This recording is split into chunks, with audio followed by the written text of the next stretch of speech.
ఆలయ రక్షణ హేతునా కంఠే బధ్నామి దుభగే సంజీవజరదాంశదం మాంగళ్యం తంతునానేన గ్రామ రక్షణ హేతునా. గోవింద గోవింద. ఆత్మారాముడు అంటే ఎవరు? మా గ్రూప్ లో పెట్టుకోవాలి. మళ్ళీ ఉన్నాడు.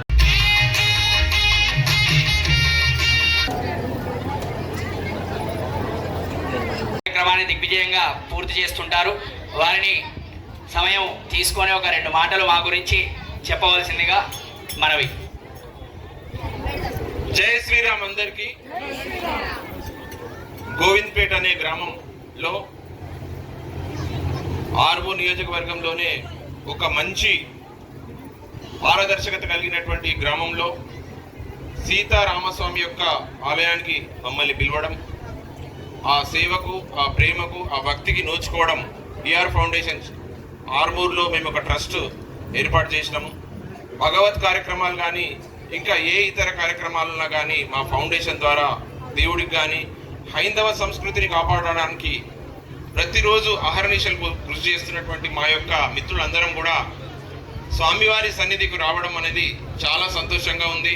అలాగే అశేషమైనటువంటి మా గోవింద్పేట్ గ్రామంలో ప్రతి ఒక్కరు కూడా ఈరోజు ఈ కార్యక్రమానికి విచ్చేసి స్వామివారి యొక్క కళ్యాణం ఆ భద్రాద్రి శ్రీరాముడిది ఎలా ఉంటుందో సేమ్ అలాగే మా స్వామివారులందరూ కూడా ఎంతో పద్ధతితో నిష్ఠతో చూసి మేము చాలా సంతోషపడ్డాం. నా పేరు రాజశేఖర్ అమ్మ. అందరికీ నమస్కారం. నేను చార్టెడ్ అకౌంటెంట్గా ఆర్మూర్లో విధులు నిర్వహిస్తాను, ఇన్కమ్ ట్యాక్స్ సంబంధించి.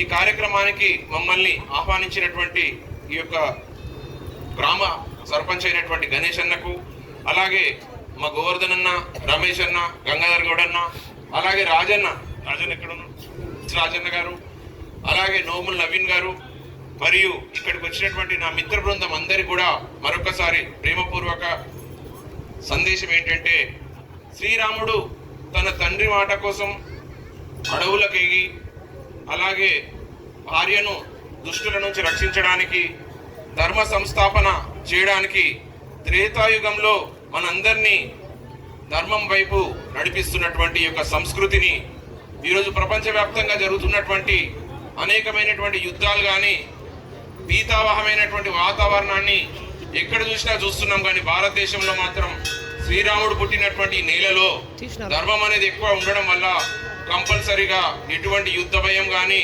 శత్రు భయం లేకుండా ఈ యొక్క పరాభవ నామ సంవత్సరంలో పరాశక్తి మరియు శివుడి యొక్క అద్భుతమైన వారి యొక్క ఆశీస్సులతో మన ప్రాంతం అంతా ఎంతో సంతోషంగా ఉంది. అలాగే దుబాయ్లో కానీ మిగతా ఏరియాలో ఎవరైతే ఉన్నారో మన భారతీయులందరూ కూడా క్షేమంగా ఉండాలని, అలాగే ఈ యొక్క సంక్షోభ సమయంలో ప్రతి ఒక్కరికి కూడా మన శ్రీరాముడు నడిచిన నేల అయినటువంటి భరతఖండంలో మీ అందరి కూడా మంచి జరగాలని, అలాగే నా యొక్క గోవింద్పేట్లో ఉన్నటువంటి నా యొక్క అన్న అయినటువంటి డిష్ రవి అన్న మరియు మా వదిన, అలాగే ఇక్కడ ఉన్నటువంటి నా మిత్రులందరికీ కూడా నన్ను అక్కడక్కడ గుర్తుపట్టేటువంటి చిన్న మహిళలందరికీ, చిన్న పిల్లలకు, మిగతా అందరి యువతకు కూడా మా ఫౌండేషన్ తరఫు నుంచి ఈ యొక్క ధర్మాన్ని కాపాడుతున్నటువంటి ఎక్కడ ఉన్నా కాదు మనందట్లో దేవుడు ఉన్నాడు. శ్రీరాముడు ఆ యొక్క అధర్మం పైన ధర్మమైనటువంటి యుద్ధం చేసి ఆ రావణుని సంహరించి మన దాంట్లోనున్నటువంటి ఎవిల్స్ని అంటే చెడును పారదోలేటువంటి యొక్క సంస్కృతిని కేవలం ప్రపంచవ్యాప్తంగా ఎక్కడ ఉన్నది అని అంటే భారతఖండంలోనే ఉంది. అది హైందవ తత్వంలోనే ఉంది.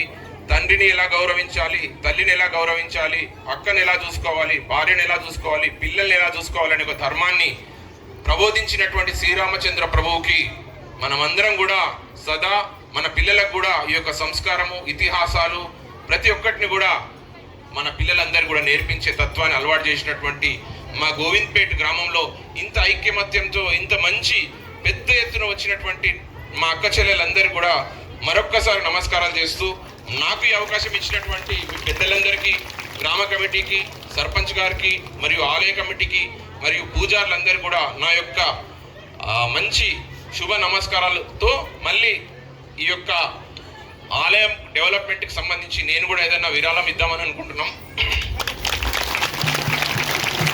మా రమేష్, మా గోవర్ధన్ అన్న, అలాగే రాజన్న గారు, అలాగే సర్పంచ్ గారితో డిస్కస్ చేసి కంపల్సరీ ఒక మంచి విరాళం ఇద్దామని అనుకుంటున్నా. తర్వాత మీ అందరికి కూడా నేను మంచిగా ఏది అవసరమో దాని ప్రకారం నేను నడుచుకుంటానని, కేవలం శ్రీరామచంద్రుడు అలాగే ఈ యొక్క అనుబంధాన్ని గుర్తు చేసుకొని మాత్రమే దేవుడి సేవకై నేను ఈ కార్యక్రమాలు చేస్తానని మీ అందరికీ పెద్దలందరూ కూడా నమస్కరిస్తూ ముగిస్తున్నాను. థ్యాంక్ యూ అమ్మా, థ్యాంక్ యూ సో మచ్.